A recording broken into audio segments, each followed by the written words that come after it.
ಪ್ರಿಯ ವೀಕ್ಷಕರೇ, ಈಗಾಗಲೇ T question paper, sample papers, model papers ಅದರ ವಿಡಿಯೋ ಕೂಡ ಅಪ್ಲೋಡ್ ಮಾಡಿದ್ದೀನಿ. ಅದನ್ನು ಕೂಡ ಅವಶ್ಯಕತೆ ಇದ್ದರೆ ವೀಕ್ಷಣೆ ಮಾಡಿ. ಅದರಲ್ಲೂ ಕೆಲವೊಂದು ಕ್ವಶನ್ಗಳು, ಇಂಪಾರ್ಟೆಂಟ್ ಕ್ವಶನ್ಸ್ ಸಿಗ್ಬೋದು, ಹೆಚ್ಚಿನ ವಿಚಾರ ತಿಳ್ಕೋಬೋದು.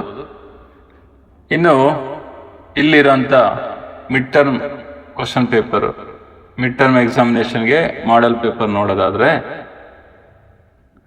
ಫೈನಲ್ ಎಕ್ಸಾಮ್ಗೆ ಏನಿರುತ್ತೆ ಅದೇ ರೀತಿ ಕೊಡ್ತಾ ಇದ್ದೀನಿ.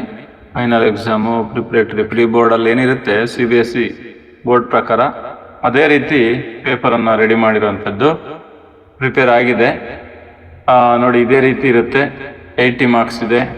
ಗ್ರೇಡ್ 10 ಪಾರ್ಟ್ 1 40 ಮಾರ್ಕ್ಸ್ ಇರುತ್ತೆ. ಅದರಲ್ಲಿ ಮತ್ತೆ ಸೆಕ್ಷನ್ ಎ ಅಂತಿರುತ್ತೆ, 20 ಮಾರ್ಕ್ಸ್ಗಳು, ಅಂದರೆ 5x4 ಪ್ಯಾಸೇಜ್ ಇರುತ್ತೆ. ಫಸ್ಟ್ ಮೇನು ಪ್ಯಾಸೇಜು, ಆ ಪ್ಯಾಸೇಜನ್ನು ಕೇರ್ಫುಲ್ಲಾಗಿ ಚೆನ್ನಾಗಿ ಓದ್ಕೋಬೇಕಾಗತ್ತೆ. ಓದ್ಕೊಂಡು ಅದೇ ರೀತಿ 5 ಪ್ರಶ್ನೆಗಳಿರುತ್ತೆ MCQ.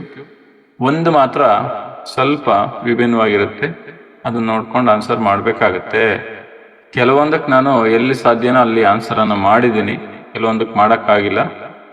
ನೀವು ಪಾಸ್ ಮಾಡಿಬಿಟ್ಟು ಆ ಸ್ಟೋರಿಯನ್ನು ಓದ್ಕೊಂಡು ನೀಟಾಗಿ ಕ್ಲಿಯರಾಗಂತೂ ಕಾಣಿಸ್ತಾ ಇದೆ ಅಕ್ಷರಗಳು.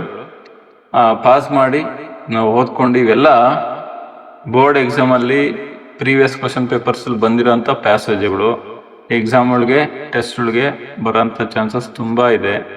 ಇಂಪಾರ್ಟೆಂಟ್ ಪ್ಯಾಸೇಜಸ್ಗಳು ಇವೆಲ್ಲ. ಪಾಸ್ ಮಾಡಿ ಸ್ಟೋರಿಯನ್ನು ಓದ್ಕೊಳ್ಳಿ. ನಿಮ್ಗೆ ಯಾವ ರೀತಿ ಕನ್ವಿನಿಯೆಂಟ್ ಇದೆಯೋ ಆ ರೀತಿ ಅದನ್ನ ಓದಿ ಆಮೇಲೆ ಆನ್ಸರನ್ನು ಹುಡುಕ್ಬೋದು. ಸೆಕೆಂಡ್ ಮೇನ್ ಕೂಡ ಏನು ಪ್ಯಾಸೇಜ್ 5 ಮಾರ್ಕ್ಸ್ ಇರುತ್ತೆ. ಆ ರೀತಿ 5 ಮಾರ್ಕ್ಸನ್ನೇ ಅದನ್ನು ಕೂಡ ಅದೇ ರೀತಿ ಓದಿಕೊಂಡು ಆನ್ಸರನ್ನು ಮಾಡ್ಬೋದು. ಇನ್ನು ನೆಕ್ಸ್ಟು ಅದೇನು ಅನ್ಸಿನ್ ಪ್ಯಾಸೇಜ್ ಆಯಿತಾ. ನೆಕ್ಸ್ಟು 20 ಮಾರ್ಕ್ಸಲ್ಲಿ 10 ಆಯಿತು. ಇನ್ನು ನೆಕ್ಸ್ಟ್ ಥರ್ಡ್ ಮೈನ್ ಏನು, ಅದು 5 ಮಾರ್ಕ್ಸು. ಸೀನ್ ಕಾಂಪ್ರೆನ್ಷನ್ ಇದೆ ನೋಡಿ. ಎದೆಗೆ ಬಿದ್ದ ಅಕ್ಷರ, ಅದರಲ್ಲಿ ಒಂದು ಪಾರ್ಟು, ಒಂದು ಸ್ಟೋರಿ ಕೊಟ್ಟಿದ್ದಾರೆ. ನಮ್ಗೆಲ್ಲರಿಗೂ ಗೊತ್ತಿದೆ ಎದೆಗೆ ಬಿದ್ದ ಅಕ್ಷರ ದೇವನೂರು ಮಹಾದೇವ್ ಅವರು ಬರೆದಿರೋದು. ಅದಕ್ಕೆ ಆನ್ಸರನ್ನು ಮಾಡ್ಬೋದು. ಅಲ್ಲಿ ಬರೆಯೋಕ್ಕೆ ಸ್ಪೇಸ್ ಇರಲ್ಲ ಅಂತ ನಾನು ಬರೆದಿಲ್ಲ. ಕೆಲವೊಂದು ಕಡೆ ಮಾರ್ಕ್ ಮಾಡಿದ್ದೀನಿ.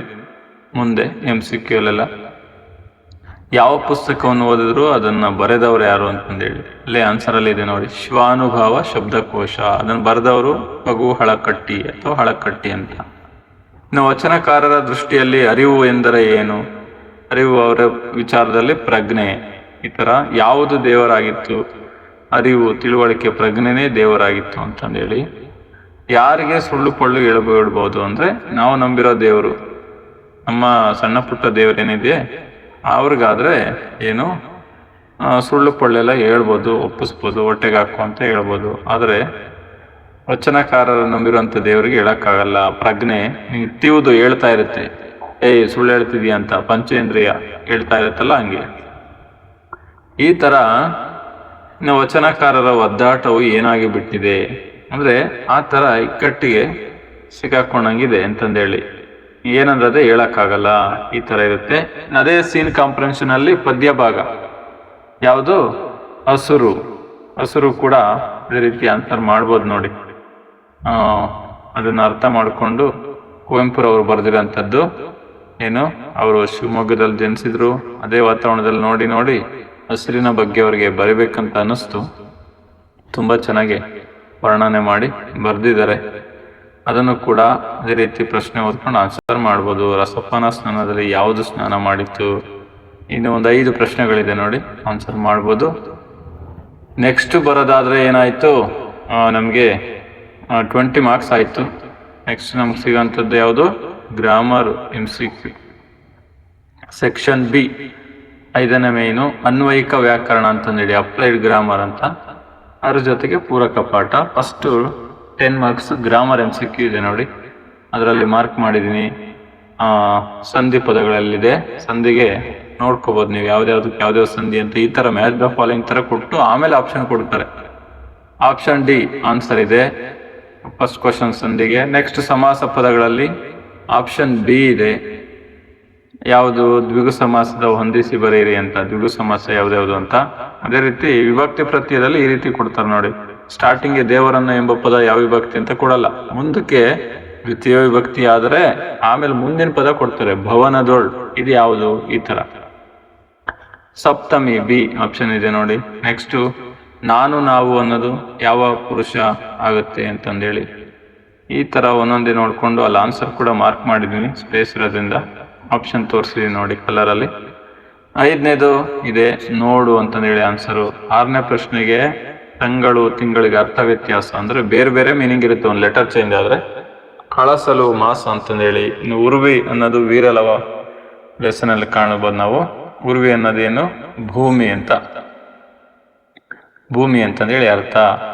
ಕೆಲವೊಂದು ಸ್ಕೂಲಲ್ಲಿ ಅವ್ರದ್ದೇ ಆದ ಸಿಲೆಬಸ್ ಮಾಡ್ತಾ ಇರ್ತಾರೆ, ಗ್ರಾಮರ್ ಎಲ್ಲ ಸೇಮ್ ಇರುತ್ತೆ. ಕ್ವಶನ್ ಆನ್ಸರ್ ಬಂದಾಗ, ಲಿಟ್ರೇಚರ್ ಬಂದಾಗ ಕೆಲವೊಂದು ಕ್ವಶನ್ ಚೇಂಜ್ ಆಗ್ಬೋದು. ಅವ್ರು ಏನ್ ಸಿಲೆಬಸ್ ತಗೊಳ್ತಾರೋ ಮಿಡ್ ಟರ್ಮ್ಗೆ ಆ ಥರ ಆಲ್ಮೋಸ್ಟ್ ಇದೇ ರೀತಿನೇ ತಗೊಳ್ತಾರೆ. ನೆಕ್ಸ್ಟ್ ಕ್ವಶನ್ ನಂಬರ್ 9 ಏನು, ಕ್ವಶನ್ ನಂಬರ್ 9 ಅಲ್ಲಿ option C. Question number 10 option D. ತಿಂಡಿ ತಿನಿಸು ಗುಂಪಿಗೆ ಸೇರಿದ ಪದ, ಇದು ಜೋಡಿ ಪದ, ಉಳಿದವೆಲ್ಲ ಏನು ಅನುಕರಣ ಅವ್ಯಯಗಳು. ಅದೇ ತರ ನೆಕ್ಸ್ಟ್ ಮೇನು ಗ್ರಾಮರೇನೆ 5 ಮಾರ್ಕ್ಸು. ಡೂ ಆಸ್ ಡೈರೆಕ್ಟ್ ಅಂತ ಸೂಚನೆಯಂತೆ ಬರೆಯಿರಿ. ವರ್ತಮಾನ ಕಾಲದಲ್ಲಿ ಬರೆಯೋದು, ಬಾಗಿದಳು ಅನ್ನೋದನ್ನ ಬಾಗುತ್ತಾಳೆ ಅಥವಾ ಬಾಗುತ್ತಿದ್ದಾಳೆ ಅಂತ. ಅದೇ ತರ ಗ್ರಾಂಥಿಕ ರೂಪದಲ್ಲಿ ಬರೀಬೇಕು, ಅದು 5 ಮಾರ್ಕ್ಸ್ಗೆ ಒಂದೊಂದೇ ಆಡ್ ಆಗ್ತಾ ಹೋಗುತ್ತೆ. ಸೆಕೆಂಡ್ ಕ್ವಶನ್, ಮಕ್ಕಳು ಮನೆಯಾಗ ಸುಮ್ಮನೆ ಇರಲ್ಲ ಗಲಾಟೆ ಮಾಡ್ತಾರೆ. ಮಕ್ಕಳು ಅಂತ, ಮನೆಯಲ್ಲಿ ಸುಮ್ಮನೆ ಇರುವುದಿಲ್ಲ ಗಲಾಟೆ ಮಾಡುತ್ತಾರೆ, ಈ ತರ ಚೇಂಜ್ ಮಾಡ್ಬೇಕಾಗತ್ತೆ.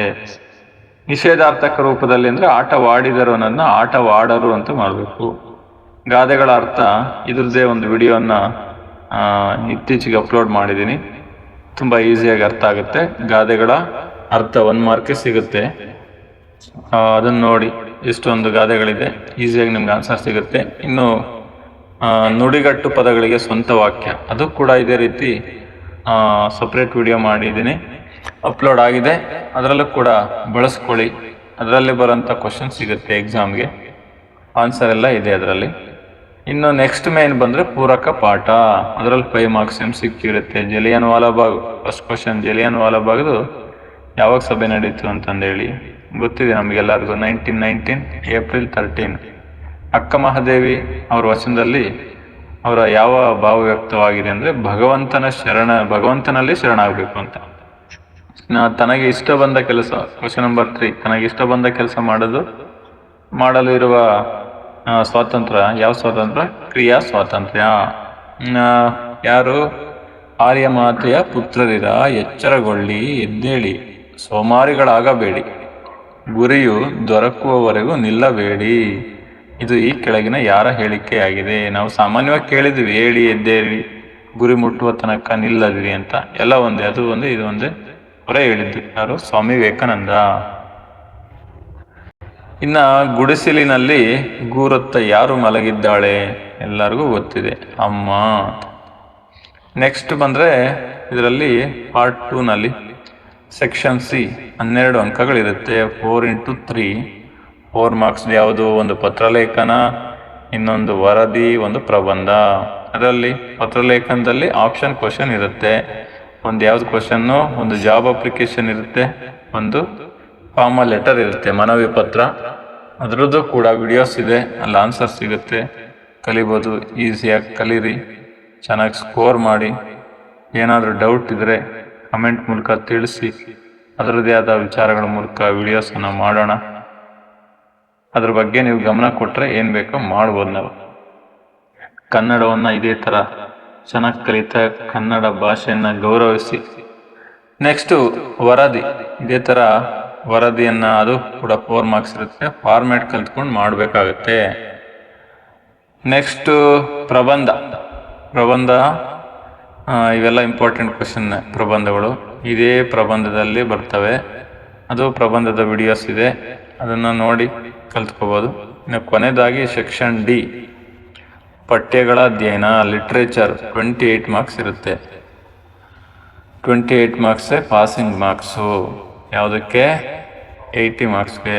ಇದನ್ನು ಚೆನ್ನಾಗಿ ಕಲ್ತ್ರೂ ಪರವಾಗಿಲ್ಲ. 2-3 ವಾಕ್ಯಗಳಲ್ಲಿ ಉತ್ತರಿಸಿ ಅಂತ. ಎಲ್ಲ ಕ್ವಶನ್ಗೂ ಆನ್ಸರ್ ಮಾಡಬೇಕು, ಆಪ್ಷನ್ ಇರಲ್ಲ.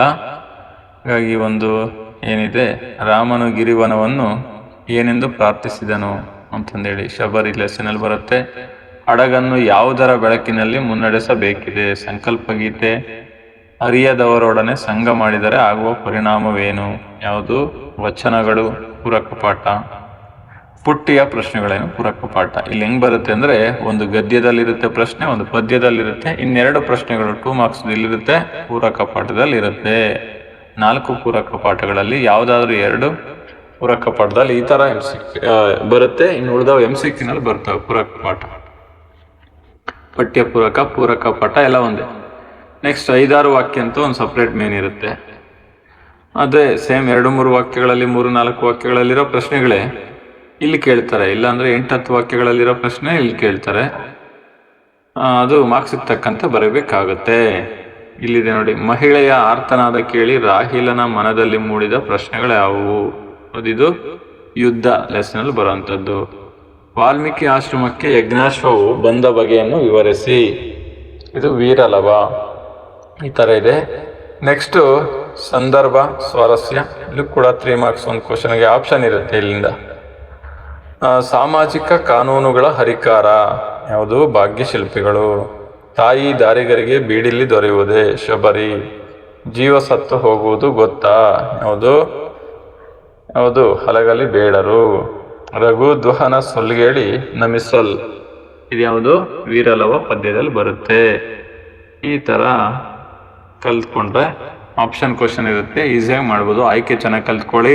ಈ ಮೇಲಿನ ವಾಕ್ಯವನ್ನು ಲಕ್ಷ್ಮೀಶ್ವರ ಅವರು ಬರೆದಿರುವ ಅಥವಾ ರಚಿಸಿರುವ ವೀರಲವ ಎಂಬ ಪದ್ಯದಿಂದ ಆರಿಸಲಾಗಿದೆ. ಈ ತರ ಬರೆದ್ರೆ 1 ಮಾರ್ಕ್ ಆದ್ರೂ ಸಿಗುತ್ತೆ. ಆಮೇಲೆ ಅದ್ರ ಬಗ್ಗೆ ಎಷ್ಟು ಸಾಧ್ಯನ ಟ್ರೈ ಮಾಡ್ಬೋದು.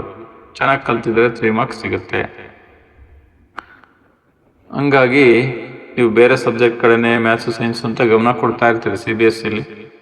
ಕನ್ನಡದಲ್ಲಿ ಈ ತರ ಸ್ವಲ್ಪ ಅರ್ಥ ಮಾಡ್ಕೊಂಡು ಕಲ್ತ್ಕೊಂಡ್ರೆ ಇಂಪಾರ್ಟೆಂಟ್ ಕ್ವಶನ್ಸ್ ತಗೊಂಡು ಮಾಡ್ಬೋದು. ಕನ್ನಡದಲ್ಲಿ ಏನು ಇಂಪಾರ್ಟೆಂಟ್ ಕ್ವಶನ್ಸ್ ಇದೆ ಇವೇ ಬರ್ತವೆ, ಎಕ್ಸ್ಪೆಕ್ಟ್ ಮಾಡ್ಬೋದು. ಪ್ರತಿ ವರ್ಷ ಇಂಪಾರ್ಟೆಂಟ್ ಕೊಡ್ತಾ ಇರ್ತೀನಿ, ಅದೇ ಪ್ರಶ್ನೆಗಳೇ ಬರ್ತಿರ್ತವೆ. ಕಲೀರಿ ಚೆನ್ನಾಗಿ. 8-10 ವಾಕ್ಯಗಳು ಕೊನೆಯದಾಗಿ ನೋಡೋದಾದ್ರೆ, ಮೈಸೂರು ಬಗ್ಗೆ ಇರೋಂಥದ್ದು. ವಿಶ್ವೇಶ್ವರಯ್ಯ ಅವರು ಮೈಸೂರು ದಿವಾನರಾಗಿ ಸಲ್ಲಿಸಿದ ಸೇವೆಯನ್ನು ಕುರಿತು ಬರೆಯಿರಿ, ಯಾವುದು, ಭಾಗ್ಯಶಿಲ್ಪಿಗಳಲ್ಲಿದೆ. ಶಬರಿಯ ಚಿಂತೆ ಹಿಂಗಿ ಹೋದ ಸಂದರ್ಭದ ಸ್ವಾರಸ್ಯವನ್ನು ವಿವರಿಸಿ. ಈ ತರ ಯಾವ್ದು ಗೊತ್ತಿದೆ, ಶಬರಿ ಲೆಸನ್. ಕರ್ಣನ ನಿರ್ಧಾರ ಸರಿ ಎನ್ನುವಿರ, ಏಕೆ, ಕೌರವೇಂದ್ರನ ಕೊಂದೆ ನೀನು. ಇನ್ನು ಅದಕ್ಕೆ ಆಪ್ಷನ್ನು, ಹಲಗಲಿ ದಂಗೆಗೆ ಕಾರಣವೇನು, ಸರ್ಕಾರ ಅದನ್ನು ಹೇಗೆ ನಿಯಂತ್ರಿಸಿತು. ಈ ತರ ಇಷ್ಟು ಪ್ರಶ್ನೆಗಳಲ್ಲಿ ನಿಮಗೆ ಆಲ್ಮೋಸ್ಟ್ ಕ್ವಶನ್ಸ್ ಬರುತ್ತೆ. ಚೆನ್ನಾಗಿ ಪ್ರಾಕ್ಟೀಸ್ ಮಾಡಿ ಒಳ್ಳೆ ಸ್ಕೋರ್ ಅನ್ನ ಮಾಡ್ಬೋದು. ಏನಾದರೂ ಡೌಟ್ ಇದ್ರೆ ಕಾಮೆಂಟ್ ಮೂಲಕ ತಿಳಿಸೋ ಪ್ರಯತ್ನ ಮಾಡಿ. ನಿಮಗೆ ನೋಡಿ, ಎಕ್ಸಾಮ್ಗೆ ಶುಭವಾಗಲಿ ಅಂತ ಶುಭ ಕೋರ್ತಾ ಇದ್ದೀನಿ. ಇದೇ ರೀತಿ ಇನ್ನು ಹೆಚ್ಚಿನ ಕನ್ನಡ ವಿಚಾರಗಳಿಗಾಗಿ ನನ್ನ KRS ಮಾಸ್ಟರ್ ಚಾನಲ್ನ ಫಾಲೋ ಮಾಡಿ. ನೀವಿನ್ನೂ KRS ಮಾಸ್ಟರ್ ಚಾನಲ್ನ ಸಬ್ಸ್ಕ್ರೈಬ್ ಮಾಡಿಲ್ಲ ಅಂದರೆ ಸಬ್ಸ್ಕ್ರೈಬ್ ಮಾಡಿ. ಇಷ್ಟ ಆದರೆ ಲೈಕ್ ಮಾಡಿ, ಶೇರ್ ಮಾಡಿ. ಕನ್ನಡ ವಿಚಾರಗಳನ್ನು ಇದೇ ರೀತಿ ಗೌರವಿಸಿ. ನಿಮ್ಮ ಎಕ್ಸಾಮ್ಗೆ ಶುಭವಾಗಲಿ. ಮೋರ್ ಮಾರ್ಕ್ಸ್, ಹೆಚ್ಚಿನ ಅಂಕಗಳು ಬರಲಿ. ಹೆಚ್ಚೆಚ್ಚು ವಿಚಾರಗಳನ್ನು ತಿಳ್ಕೊಳ್ಳಿ. ಎಲ್ಲ ಸಬ್ಜೆಕ್ಟು, ಬೇರೆ ಬೇರೆ ಲ್ಯಾಂಗ್ವೇಜಸ್ ಕೂಡ 100% ಕಲೀರಿ. ಅದೇ ಥರ ಕನ್ನಡವನ್ನು ಕೂಡ ಕಲೀರಿ. ಕನ್ನಡವನ್ನು ಅಸಡ್ಡೆ, ನಿರ್ಲಕ್ಷ್ಯ, ನೆಗ್ಲೆಕ್ಟ್ ಮಾಡಬೇಡಿ. ಶುಭವಾಗಲಿ. ಧನ್ಯವಾದಗಳು.